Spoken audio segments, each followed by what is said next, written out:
Midway friends. My name is Miss Dove. I'm a kindergarten teacher here at Midway, and I'm going to read chapter 4 of Mr. Popper's Penguins. I hope you've enjoyed the book so far. So let's see what happens in chapter 4. Captain Cook. Call who, Captain Cook? Asked Mrs. Popper, who had come in so quietly that none of them had heard her. Why, the penguins, said Mr. Popper. I was just saying, he went on, as Mrs. Popper sat down suddenly on the floor to recover from her surprise, that we'd named him after Captain Cook. He was a famous English explorer who lived about the time of the American Revolution. He sailed all over where no one had been before. He didn't actually get to the South Pole, of course, but he had made a lot of important scientific discoveries about the Antarctic region. He was a brave man and a kind leader. So I think Captain Cook would be a very suitable name for our penguin here. Well, I never, said Mrs. Popper. Pork, said Captain Cook, suddenly getting lively again. With a flap of his flippers, he jumped from the tub to the washstand and stood there for a minute surveying the floor. Then he jumped down, walked over to Mrs. Popper, and began to peck her ankle. Stop him, Papa! Screamed Mrs. Popper, retreating into the hallway with Captain Cook after her, and Mr. Popper and the children following. In the living room she paused. So did Captain Cook, for he was delighted with the room. Now, a penguin may look very strange in a living room, but a living room looks very strange to a penguin. Even Mrs. Popper had to smile as they watched Captain Cook with the light of curiosity in his excited circular eyes and his black tailcoat dragging pompously behind his little pinkish feet, strut from one chair to another, pecking to each to see what it was made of. Then he turned suddenly and marched out to the kitchen. Maybe he's hungry, said Janey. Captain Cook immediately marched up to the refrigerator. What?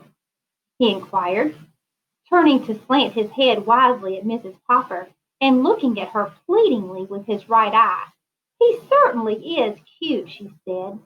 I guess I'll have to forgive him for biting my ankle. He probably only did it out of curiosity. Anyway, he's a nice, clean-looking bird. What? Repeated the penguin, nibbling at the metal handle of the refrigerator door with his upstretched beak. Mr. Popper opened the door for him, and Captain Cook stood very high and leaned his sleek black head back so that he could see inside.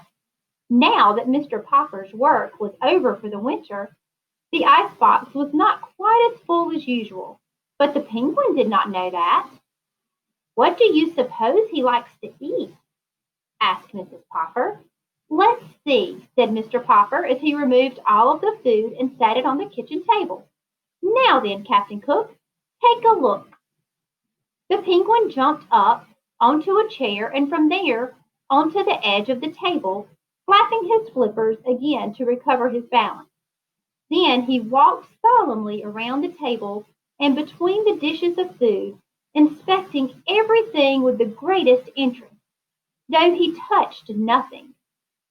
Finally he stood still, very erect, raised his beak to the points at the ceiling, and made a loud, almost purring sound. Oh, he trilled. That's a penguin's way of saying how pleased it is, said Mr. Popper, who had read about it in his Antarctic book. Apparently, however, what Captain Cook wanted to show was that he was pleased with their kindness rather than their food. For now, to their surprise, he jumped down and walked into the dining room. I know, said Mr. Popper, we ought to have some seafood for him, canned shrimp or something. Or maybe he isn't hungry yet. I've read that penguins can go for a month without food. Mama, Papa, called Bill, come see what Captain Cook has done. Captain Cook had done it all right. He had discovered the bowl of goldfish on the dining room windowsill. By the time Mrs. Popper reached over to lift him away, he had already swallowed the last of the goldfish. Bad, bad penguin, said Mrs. Popper, glaring down at Captain Cook. Captain Cook squatted guiltily on the carpet and tried to make himself look small. "He knows he's done something wrong," said Mr. Popper. "Isn't he smart?" "Maybe we can train him," said Mrs. Popper. "Bad, naughty captain," she said to the penguin in a loud voice. "Bad to eat goldfish." And she spanked him on his round black head. Before she could do that again, Captain Cook hastily waddled out to the kitchen. There the Poppers found him trying to hide in the still-opened refrigerator. He was squatting under the ice-cube coils, under which he could barely squeeze sitting down. His round, white-circled eyes looked out at them mysteriously from the dimness of the inside of the box. "I think that's about the right temperature for him," said Mr. Popper. "We could let him sleep there at night." "But where will I put the food?" asked Mrs. Popper. "Oh, I guess we can get another ice box for the food," said Mr. Popper. "Look," said Janey, "he's gone to sleep." Mr. Popper turned the cold control switch to his coldest so that Captain Cook could sleep more comfortably. Then he left the door ajar so that the penguin would have plenty of fresh air to breathe. "Tomorrow I will have the icebox service department send a man out to bore some holes in the door for air," he said. "And then he can put a handle on the inside of the door so that Captain Cook can go in and out of his refrigerator as he pleases."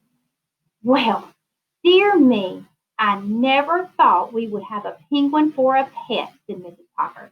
"Still, he behaves pretty well, and he's so nice and clean. And perhaps he will be a good example to you and the children. And now I declare we must get busy. We haven't done anything but watch that bird. Papa, will you just help me set the beans on the table, please?" "Just a minute," answered Mr. Popper. "I just happen to think that Captain Cook will not feel right on the floor of that icebox. Penguins make their nests of pebbles and stones.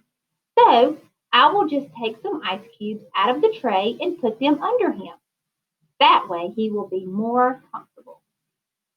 And that is the end of chapter 4. It would be pretty cool to have a penguin as a pet, wouldn't it? All right, let's keep reading Mr. Popper's Penguins to see what happens. Have a good night.